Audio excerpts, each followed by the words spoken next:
Use your instant voice.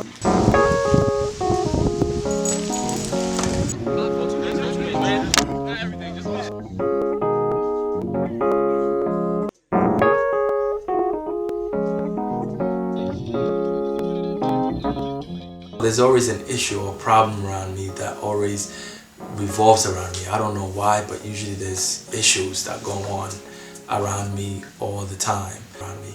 If it's not a problem with the dogs chewing up, doing something bad, it's something going on with my coach, me arguing with my coach all the time, me not showing up to practice, or me showing up hungover or something like that, or it's me and my sisters arguing all the time, or you know, it's always something. But there's never a moment where you'll find me without a problem. Usually I have a problem, but I usually have like a good way of hiding it to where no one knows, but there's usually something going wrong around me all the time. You know, I go to the city to party all the time, and usually sometimes when I go to the city we have a designated driver, but sometimes when I'm worried about my life, I like to drive myself.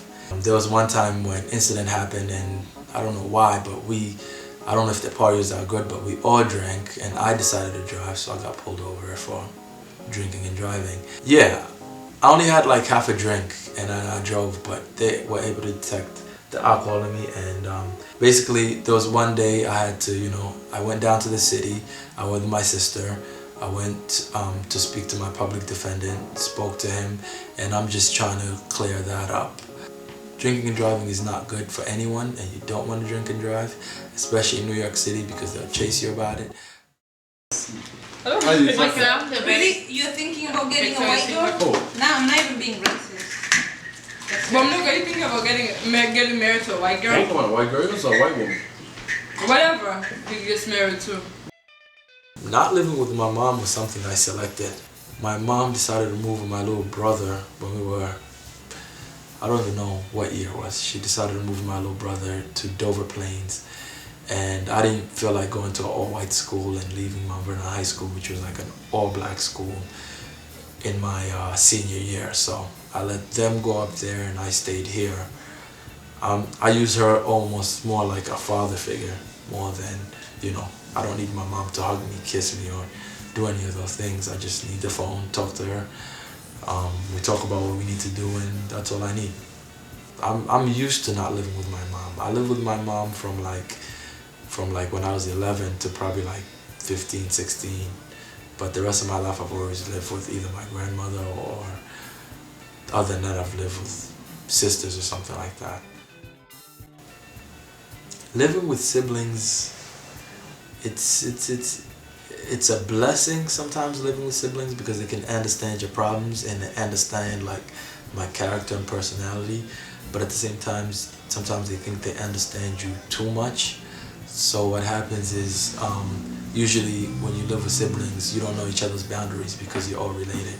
So let's say, for example, as opposed to me and a roommate, I'm not going to yell at my roommate because I know the relationship is fragile. When you have someone who's your blood, you don't almost like respect that relationship because you know you're related to each other.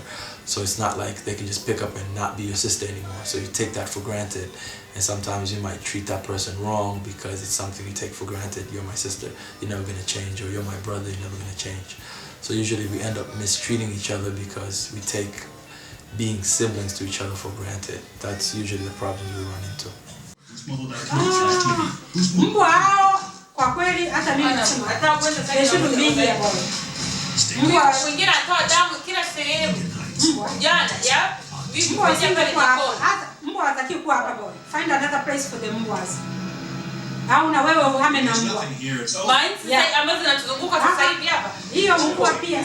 Don't put the dogs inside. I don't get it. Hakuna anataka mbwa. I don't get it. Sasa umejadilishwa sehemu. Hakuna anataka mbwa. Umeharibu. Wanakaa nje. They sit outside. Wameharibu outside. Yeah, right. Oh my God. Wameharibu. Hata hapo wameharibu. Hata hapo boy. In you must say let's say we want to sell the house now. That's what nobody. This house will be low. Oh my God. Mbwa watoe au na wewe uhame na mbwa. Everyone everyone likes the dog's personalities. The only thing is the inconvenience sometimes they cause. They chew up the carpet, they eat the doors, and different things like that. They can cause damage. That's the only thing my family gets worried about at times, is the damage they could cause. But when you look at them playing around with my nephews, nieces, or hanging around the park, running around, they're really fun to have. It's just the upkeep is it gets very expensive and it's very tedious. For example, buying dog food costs $50, a big bag that you have to buy, feeding them every day. You know, there's certain things that are there that make it hard to own a dog.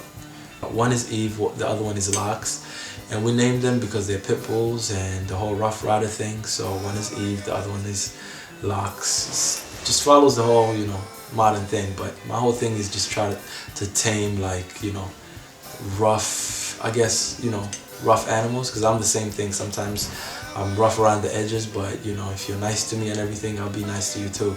So the dogs are almost my personality.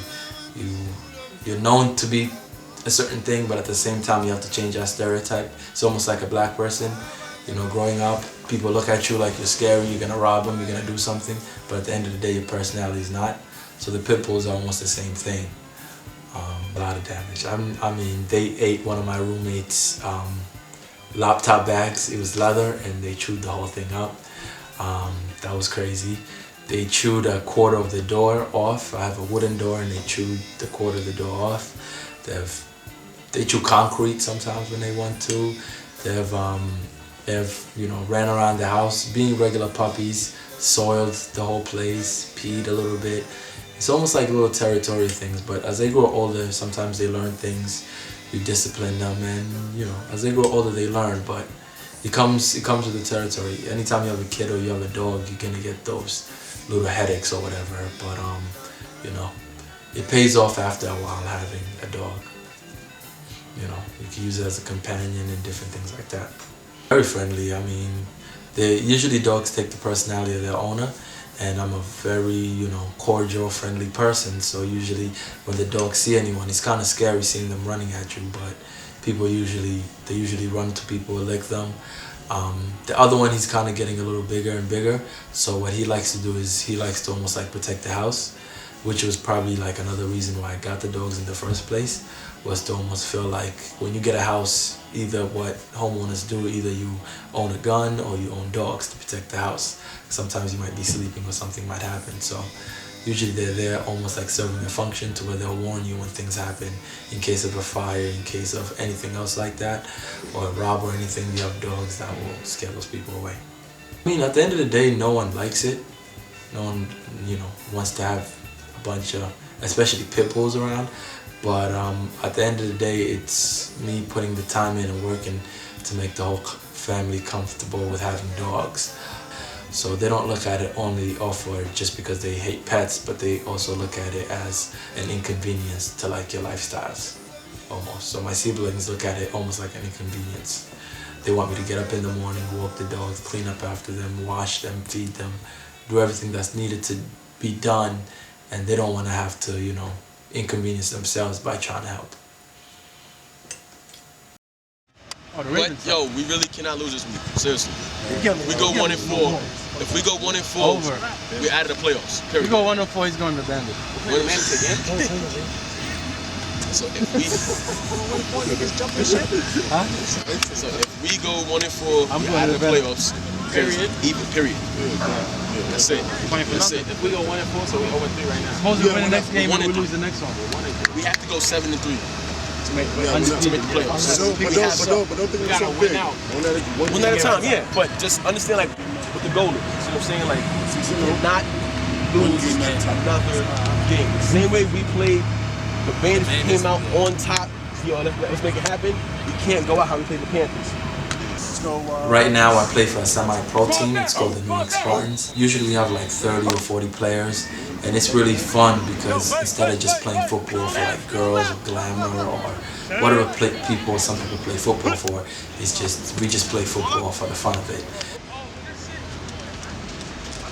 Most of the times we get out there, we practice on Mondays or Wednesdays at night when there's no one out there. Most of us, you know, we work. You work from night to, you know, to like 6 o'clock, 7 o'clock. You get out of work. Once you get out of work, then you have to go to practice. Practice is usually like 4 hours. You practice from like 7 to 11 o'clock, and then you play on weekends. So it's almost like before in high school and college and even the pros, what they do is their whole life revolves around them playing football. But in the case for us, when we play football, it's like you have the rest of your life and then football revolves around it.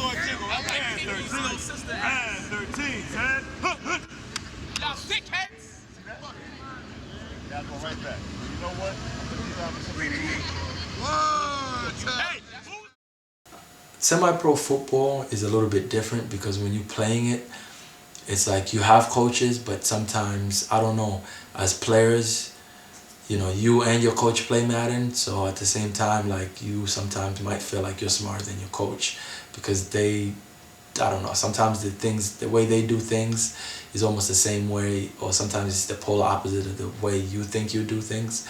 So usually the relationship between me and my coach is he gives me advice, I take some of his advice, I listen to him, because if I don't, then he'll punish me and not play me. But sometimes there's times where I think I'm right, and I'll argue and we'll go back and forth about it. And there's sometimes where he'll coach me, show me how to do different things, and I'll actually listen and know that he's making sense. But semi-pro is a little bit different because you're not getting paid to play football. He's not getting paid to train you, so it's almost like a mutual understanding. My family never shows up to my games, actually.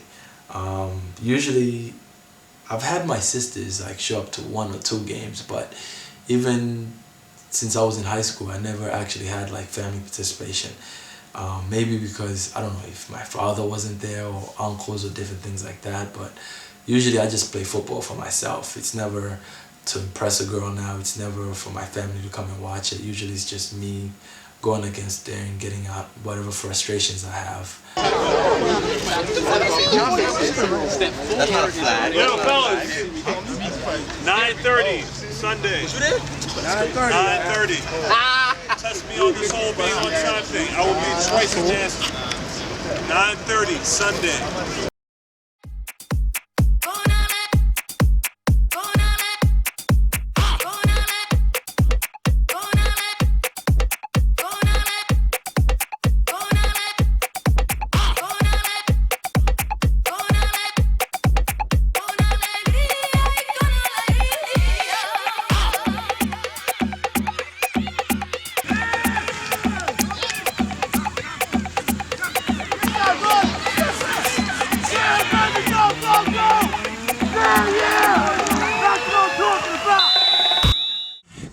Still get through. Stop pulling that ball down. Defense, we gotta buckle the fuck up. Because when they get a little run, they run. We stop the run, they pass and get it. It's on us. Something gotta happen. Running backs, they can't be one back making plays. It can't happen. Once they key up on him, then what? It starts every play. Win every fucking down. Win every single down. Every time you step on the field, the man in front of you should not beat you. It's a fight. So win. But, you know, football is just, you know, it's something fun that I like to do. It's one of the thrill rides basically that I like to have. Some people like, you know, riding bicycles, and some people trip, fall off of them. I like playing football and taking that risk. So it's like, it's almost like that comparison. Some people skydive. I like to just, you know, take people's heads off.